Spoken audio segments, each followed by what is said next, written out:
How are you guys doing? Today is Monday, January 11th, 2021, out here in this quarantine. I'm James Sims, and for this episode of The Elite, I'm going to walk you through yesterday's Elite performances from Sunday, January 10th, and of course, we're going to preview everything that goes on today. And following this, I have a profile and, of course, a preview for the divisional round of the NFL playoffs, and of course, we'll get to that as today goes on. So I'm going to start with the NFL playoffs because that's a perfect place to start. And going into yesterday, there were 11 teams remaining in the NFL competing for the Super Bowl. And now after yesterday, going into today, only 8 teams remain. And I'm going to go through the 3 games that happened yesterday. Starting off in Nashville, the Tennessee Titans, who were the 3rd seed, hosted the Baltimore Ravens, who were the Titans were the 4th seed. They've hosted the Ravens, who were the 5th seed. And in this game, the Baltimore Ravens were able to come down from being down 10-0 in the end of the first quarter to winning the game 20-13 after outscoring the Titans 20-3 over the second, third, and fourth quarters to pick up this win. In their final game of the season, the Tennessee Titans, their starting quarterback Ryan Tannehill will complete 18 of his 26 passes, throwing for 165 yards, a touchdown, and a pick. He also ran for 6 yards to give him 171 total yards and a touchdown in his final game for Tennessee. On the ground, their leading rusher was their elite running back, Derrick Henry, who finished with 40 yards on 18 carries. He also had 11 yards on 3 carries to give him a total of 51 yards of offense. Their leading receiver was A.J. Brown, who finished with 83 yards on 6 receptions and a touchdown. On the defensive side of the ball, their leading tackler was Harold Landry III out of Boston College. He had 10 tackles. He also had 2 sacks. Daquan Jones, Brooks Reed, Matt Dickerson were also able to log sacks. They had 5 as a team, and Malcolm Butler was able to grab the only interception of the day. And with this, and for the Baltimore Ravens, their elite starting quarterback, Lamar Jackson, who was the 2019 MVP, he completed 17 of his 24 passes, throwing for 179 yards, and he also threw a pick. He also ran for 136 yards on 16 carries and a touchdown, which would give him a total of 315 yards on the day with a rushing touchdown. Also, J.K. Dobbins had 43 yards on 9 carries and a rushing touchdown. He had -6 yards, but he still had the rushing touchdown on the day alongside Lamar Jackson. Their leading receiver was Marquise Brown, who had 109 yards on 7 receptions. And on the defensive side of the ball, their leading tacklers were Pernell McPhee and Derek Wolfe. Each had 6 tackles, but Wolfe actually had a sack. He logged the only sack of the day for the Ravens, and then their elite corner Marcus Peters would end up with the interception that virtually won them the game. Also, Calais Campbell, their elite defensive end, would finish with a tackle as well. And with this win, the Baltimore Ravens will advance to the next round of the playoffs, where sitting with the 5th seed, they will take on the 2nd seed in the AFC, which is the Buffalo Bills. They will take on Josh Allen next week, and of course, I'll get into that in the preview. But of course, with this loss, the Tennessee Titans would be the 4th team eliminated out of the 14 teams that would make it into the playoffs. And then that leads into the second game that took place in New Orleans. In New Orleans, the 2nd seed Saints took on the 7th seed Chicago Bears and were able to win at home 21-9. And this game was even on Nickelodeon, probably one of the wildest games that you'll see on Nickelodeon. But looking out to how the Chicago Bears played in their final game of the season, their starting quarterback Mitch Trubisky would complete 19 of his 29 passes, throwing for 199 yards and then a touchdown. He also ran for 10 yards to give him at least 200 yards, give him 209 total yards of offense. Their leading receiver was Allen Robinson II, who finished with 55 yards and 6 receptions, and their only receiving touchdown would go to Jimmy Graham, the former New Orleans Saint, who had 25 yards and 2 receptions, and one of his 2 receptions was a touchdown. On the defensive side of the ball, Danny Trevathan would be the leading tackler as he had 10 of them on the day. Tashawn Gibson would finish with a sack, the only sack of the day for the Chicago Bears. John Jenkins would actually recover a fumble. And then their elite defensive end, their elite edge rusher, Khalil Mack, would finish with 2 tackles, one of them being a tackle for loss. And looking at how the New Orleans Saints fared in this wild card game, their goated starting quarterback, Drew Brees, would complete 28 of his 39 passes, throwing for 265 yards and 2 touchdowns, adding 2 yards on the ground, gave him 267 total yards of offense. He even fumbled, but I don't think he lost it. But on the ground, Alvin Kamara, their elite running back, would be the leading rusher. He had 99 yards on 23 carries and a touchdown. He also had 17 yards and 2 receptions to give him 116 total yards of offense. Their leading receiver was Deontay Harris, who had 83 yards on 7 receptions. And then their elite wide receiver, Michael Thomas, would finish with 73 yards on 5 receptions and a touchdown. And Latavius Murray would finish with 11 yards on 2 receptions, and then Drew Brees' second passing touchdown to go along with his 9 rushing yards. He had 20 yards of rushing on the game with his 1 receiving touchdown. On the defensive side of the ball, C.J. Gardner-Johnson was their leading tackler. He had 8 of them on the day. Cameron Jordan, their elite defensive end, would finish with 5 tackles on the day. Sheldon Rankins had the only sack of the day for New Orleans. And with this win, the New Orleans Saints, with the second seed, will advance to the next round of the playoffs, where they will take on the LA Rams in the Superdome. And with this loss, the Chicago Bears will be the 5th team out of 14 that will be eliminated in the 2021 NFL playoffs. And then jumping to the last game of the night, the third seed in the AFC, Pittsburgh Steelers, hosted their division rivals, the 6th seed Cleveland Browns. And in this game, the Cleveland Browns were able to beat the Steelers 48-37 after taking a 35-10 lead at halftime after winning 28-0 at the end of the first quarter. In their final game of the 2020-2021 season, the Pittsburgh Steelers' elite starting quarterback Ben Roethlisberger would complete 47 of his 68 passes, throwing for 501 yards, 4 touchdowns, and 4 picks. On the ground, Their leading rusher was James Conner, who had 37 yards on 11 carries and a touchdown. He also had 30 yards through the air to give him 67 total yards of offense.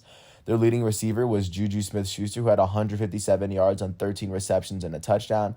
Deontay Johnson had 117 yards on 11 receptions, and James Washington had 72 yards on 5 receptions. Eric Ebron, their tight end, had 62 yards on 7 receptions and a touchdown. And then their rookie wide receiver out of Notre Dame, Chase Claypool, finished with 59 yards on 5 receptions and 2 touchdowns. They had 5 receivers with at least 50 yards on the day, and they still, at the end of the day, they just couldn't get it done.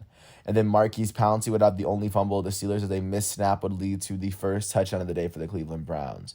On the defensive side of the ball for Pittsburgh, their leading tackler was Robert Spillane, who had 9 tackles on the day. Their elite safety, Minkah Fitzpatrick, would have 6 tackles on the day. Their elite defensive end, T.J. Watt, would have 3 tackles on the day, as the Steelers were unable to log a single sack for the entire game. And then for the Cleveland Browns, in their wild card game, their starting quarterback, Baker Mayfield, would complete 21 of his 34 passes, throwing for 263 yards and 3 touchdowns. He also had 3 yards on the ground to give him 266 total yards of offense. On the ground, their leading rusher was Nick Chubb, who had 76 yards on 18 carries. He also had 69 yards on 4 receptions and a touchdown to give him a total of 145 yards of offense with his 1 receiving touchdown.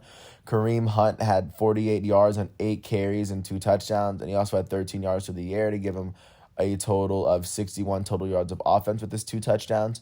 The leading receiver was Jarvis Landry, who had 92 yards on 5 receptions and a touchdown. And Austin Hooper, their starting tight end, would have the 3rd receiving touchdown alongside Nick Chubb. He had 46 yards on 7 receptions and a touchdown. On the defensive side of the ball, M.J. Stewart Jr. and B.J. Goodson would lead the team in tackles. They both had 10 each. Carl Joseph would recover a fumble, as he had a tackle as well. Sheldrick Redwine would finish with an interception to go along with his 3 tackles. Sion Takitaki would finish with an interception to go along with his 3 tackles. M.J. Stewart would have an interception with his 10 tackles. And then Porter Gustin would finish with no tackles, but he would have the 4th interception of the day for the Cleveland Browns. And then with this win, the Cleveland Browns will advance to the next round. And because they are the 6th seed, they will go on to face off against the Kansas City Chiefs in the next round. And with this loss, the Pittsburgh Steelers would be the 6th team in the 2021 playoffs that would be eliminated, which leaves 8 teams going into the next round. And of course, I'll preview what goes on in the divisional round of the playoffs when, of course, they happen. The first round of games for the playoffs will be on Saturday, January 16th at 4:35. The 1st seed Green Bay Packers will host the 6th seed Los Angeles Rams.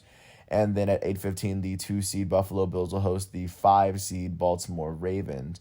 And then on Sunday, January 17th, the first seed Kansas City Chiefs are going to host the sixth seed Cleveland Browns, and the second seed in the NFC, New Orleans Saints, are going to host the fifth seed Tampa Bay Buccaneers.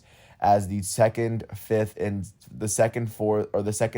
sixth seeds were all the teams that would advance past the first round in the wild card round.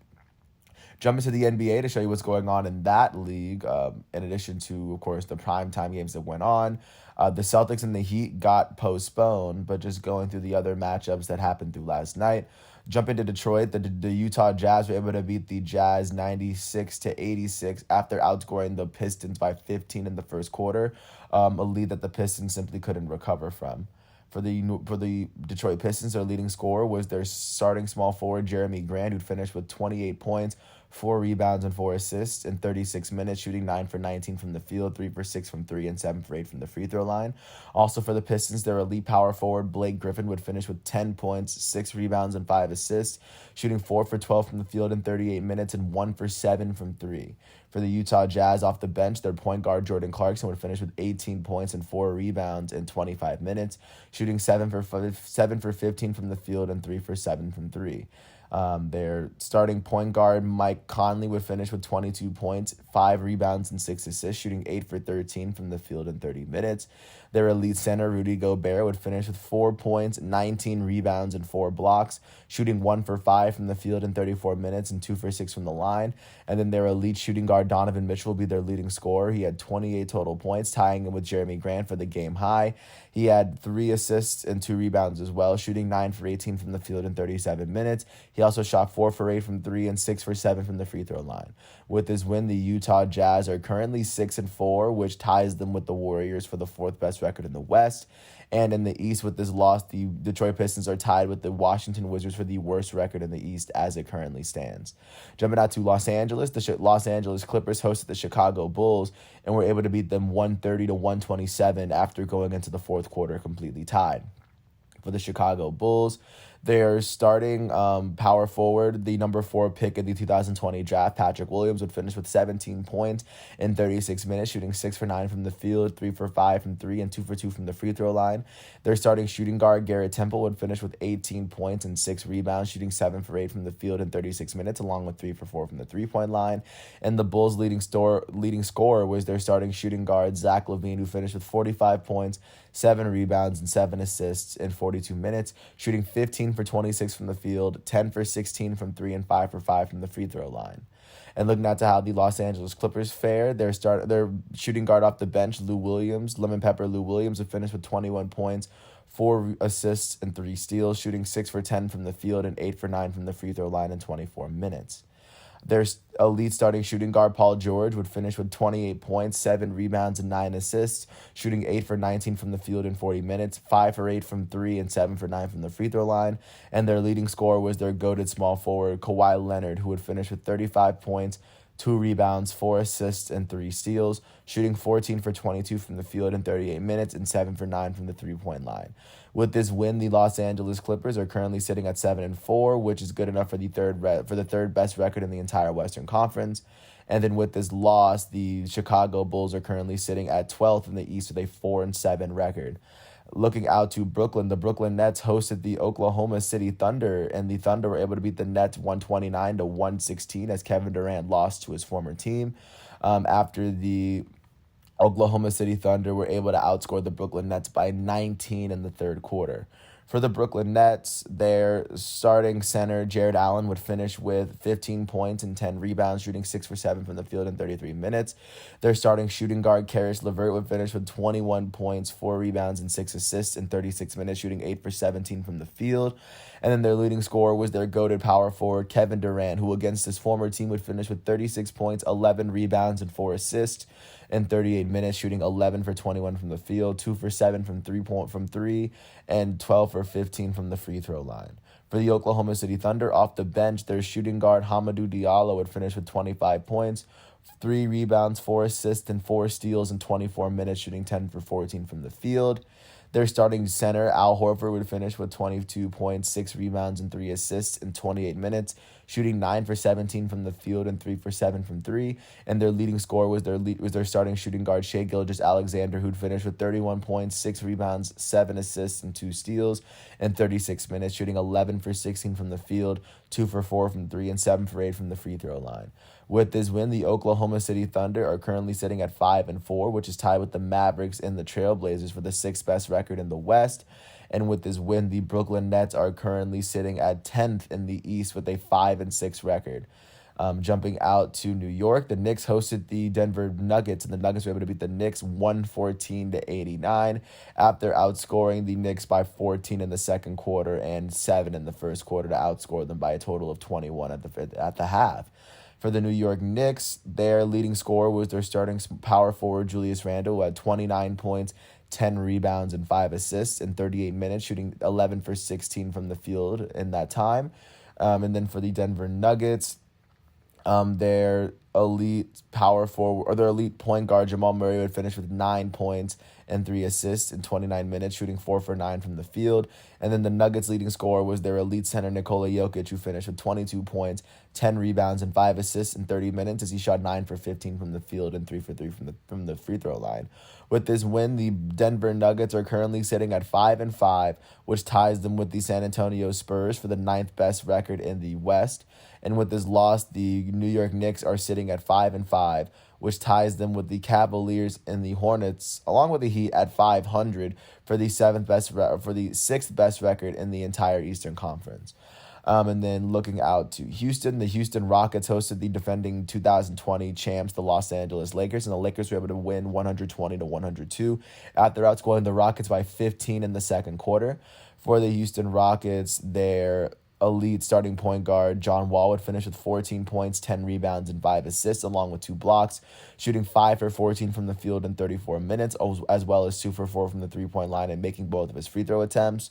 Their elite shooting guard, James Harden, would finish with 20 points, 6 rebounds, and 9 assists, along with 2 blocks in 38 minutes, shooting 7 for 14 from the field, 2 for 8 from 3, and 4 for 5 from the free throw line. And the Rockets' leading scorer was their center, Christian Wood, who finished with 23 points and 3 rebounds in 32 minutes, shooting 10 for 20 from the field.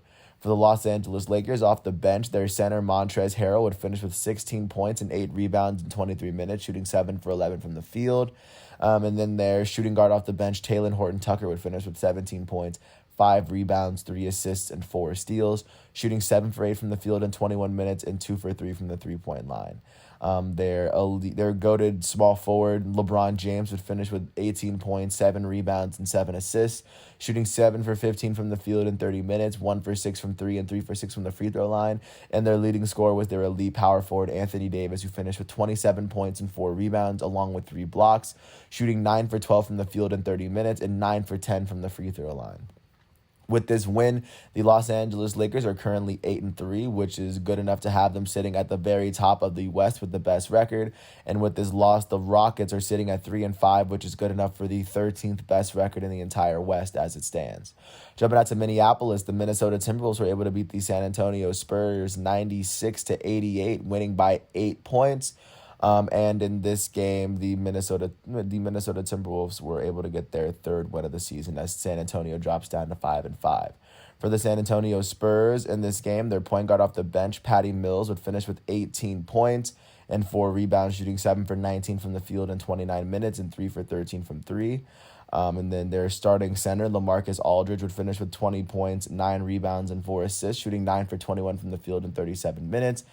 And then their starting shooting guard, Lonnie Walker IV, would finish with 25 points, 3 rebounds, and 4 assists, shooting 9 for 19 from the field, and 3 for 7 from 3, as well as 4 for 6 from the free throw line in 30 minutes.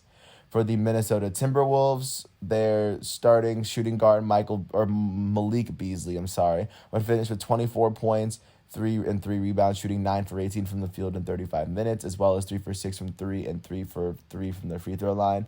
And the Minnesota Timberwolves' leading scorer was their elite shooting guard, D'Angelo Russell, who finished with 27 points, 5 rebounds, and 5 assists in 31 minutes, shooting 9 for 21 from the field and 4 for 7 from 3, as well as 5 for 6 from the free throw line. And with this win, the Minnesota Timberwolves are now 3-7.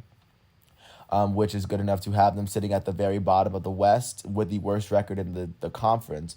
And with this loss, the San Antonio Spurs are 5-5, which ties them with the Nuggets for the ninth best record in the NBA West as it currently stands. And then jumping out to the final game of the night, the Golden State Warriors hosted the Toronto Raptors as for a rematch of the 2019 NBA Finals. And this time the Warriors were able to beat the Raptors 106-105 after outscoring the Raptors by 9 in the first half and by outscoring the Raptors in the first three quarters and kind of holding it down for the Raptors comeback. For the Toronto Raptors in this game, off the bench, their power forward Chris Boucher would finish with 15 points and 6 rebounds along with 6 blocks in 24 minutes after shooting 6 for 10 from the field. Their starting shooting guard Fred VanVleet would finish with 21 points at 5 rebounds and 5 assists in 31 minutes, shooting 9 for 20 from the field and 3 for 10 from the three-point line. Their elite starting point guard Kyle Lowry would finish with 17 points, 9 rebounds, and 6 assists in 34 minutes, shooting 5 for 14 from the field, 3 for 8 from 3, and 4 for 7 from the line. And then their elite starting power forward Pascal Siakam would finish with 25 points, 11 rebounds, and 3 assists, shooting 9 for 19 from the field in 40 minutes, 2 for 4 from 3, and 5 for 9 from the free throw line. And then for the Golden State Warriors, off the bench, their power forward Eric Paschall would finish with 15 points in 19 minutes, shooting 5 for 10 from the field and 4 for 5 from the free throw line. And then for the Golden State Warriors, their leading scorer was their starting small forward Andrew Wiggins, who finished with 17 points, 2 rebounds, 4 assists, and 4 blocks in 34 minutes, shooting 7 for 17 from the field and 3 for 10 from 3. And then their elite point guard, Steph Curry, would finish with 11 points, 9 rebounds, and 6 assists in 38 minutes, shooting 2 for 16 from the field, 1 for 10 from 3, and 6 for 6 from the free throw line. With this win, the Golden State Warriors are currently sitting at 6-4, which is good enough to tie them with the Utah Jazz for the 4th best record in the West. And with this loss, the Toronto Raptors are now 2-7, which is good enough to have them at 13th place in the entire Eastern Conference as it stands. With those games being played, looking forward to today's matchups. Starting with the primetime matchups, the Dallas Mavericks are going to host the New Orleans Pelicans on NBA TV at 8:30, and outside of that, at 7:00, the 5-5 Charlotte Hornets are going to host the 5-5 New York Knicks. Also at 7:00, the 5-5 Cleveland Cavaliers are going to host the 3-6 Memphis Grizzlies. And the 6-4 Orlando Magic are going to host the 6-4 Milwaukee Bucks. And also at 7:00, the 2-8 Washington Wizards are going to host the 7-3 Phoenix Suns. At 7:30, the 4-5 Atlanta Hawks are going to host the 7-3 Philadelphia 76ers. At 10:00, the 5-4 Portland Trailblazers are going to host the 2-7 Toronto Raptors. And last but not least, at 10:00, the 4-6 Sacramento Kings are going to host the 6-3 Indiana Pacers. So that's what the schedule is looking like for today. Jumping out to college basketball to show you what's going on in that schedule, starting with yesterday's games, because there were a good amount of ranked performances from yesterday. Starting with the number 5 Iowa Hawkeyes, they were able to beat 16th ranked Minnesota 86-71 after outscoring Minnesota by 13 in the second half. Jordan Bohannon would lead the way for Iowa as he finished with 19 points, 7 rebounds, and 4 assists. With this win, Iowa is now sitting at 11-2 on the season as they are 5-1 in the Big Ten. With this loss, Minnesota is now 10-4 as they drop to 3-4 in the Big Ten. That's currently where they sit. And also 12th ranked Illinois hosted unranked Maryland, and Maryland was able to get the 66-63 win after outscoring Illinois by 5 in the second half. Daryl Morsell led the way for Maryland as he finished with 19 points. With this win, Maryland is now 7-6 as they are now 2-5 in the Big Ten, and with this loss, Illinois is now 9-4 as they drop to 5-2 in the Big Ten. And then last but not least, 19th ranked Virginia Tech was able to beat unranked Notre Dame 77-63. Led by Keve Aluma's 15 points and 12 rebounds. With this win, Virginia Tech is now 9-2 as they are now 3-1 in the ACC. And with this loss, Notre Dame is now 3-7 as they drop to 0-4 in the ACC. Looking forward to today's ranked matchup. There are no ranked matchups in college basketball, but there is one ranked matchup in the final day of college football for the entire season. Tonight is the College Football National Championship presented by AT&T. It'll be in Hard Rock Stadium in Miami as the first seed Alabama Crimson Tide will face off against the 3rd seed Ohio State Buckeyes. Alabama got here after beating fourth-ranked Notre Dame in the college football semifinal, and third-ranked Ohio State was able to beat second-ranked Clemson and able to in order to get here, as Bo as no as Alabama looks to take on Ohio State, two of the top team, in my opinion, the two top teams in college football, and I think it'll be a very great game. And I will report from the game once the game is over, following tomorrow's matchup. So that's what college football is looking like. And then last but not least, jumping out to soccer, because yesterday was Sunday, so there were a good amount of games that decided how their leagues would shape up. I'm gonna jump through league by league. But starting in England with the FA Cup, Chelsea was able to advance past Morecambe with a 4-0 win. Their second goal came from their elite German striker, Timo Werner, in the 44th minute. And then their fourth goal came from their elite German center attacking mid, Kai Havertz, in the 85th minute to help them overcome Morecambe. Also, Manchester City was able to advance past Birmingham City 3-0, and then Tottenham Hotspur was able to advance past Marine 5-0 as they were able to pull out a very, very big win. Jumping to Italian Serie A, AS Roma tied with Inter Milan 2-2. For Inter Milan, their second goal will come from their elite their elite defender Achraf Hakimi in the 63rd minute. And Juventus was able to beat Sassuolo 3-1. Their third goal would come from their goated Portuguese forward Cristiano Ronaldo in the 92nd minute. And currently looking at where the Italian Serie A stands with this draw, Inter Milan currently sits 3 games under AC Milan with the same amount of games played, and Juventus, with 1 less game played than both those two teams, is currently sitting 7 games out of first place, as they are sitting in 4th place in Serie A. As games currently stand, with 1 less game played than AS Roma, but they still have 1, and they have 1 point less. Looking out to La Liga, not any crazy good games, but those were the big games from yesterday. As we look out to today and see how any of the games are going to shape out. No crazy big games for today, but of course there will be more good games to cover as this week continues on. But with that said, that's what sports are looking like today as of Monday, January 11th, 2021 out here in this quarantine. I want to thank everyone for listening to all 27 minutes of this piece. And following this up, I'm going to do an NFL playoffs divisional round piece just to preview what's going on in this next round. And of course, I'm going to I'm going to do 2 profiles for today. One of them being Leroy Sané, the elite forward for the Bayern Munich Soccer Club, and then following him, it's going to be Jamie Vardy, who is now the 34-year-old striker for Leicester City from England. Once again, and then for the last time, I want to thank you once again for listening to my piece. Today is Monday, January 11th, 2021, and I'll catch up with you guys tomorrow regarding daily episodes. Thanks for listening to my piece. Peace out. I'll catch you tomorrow.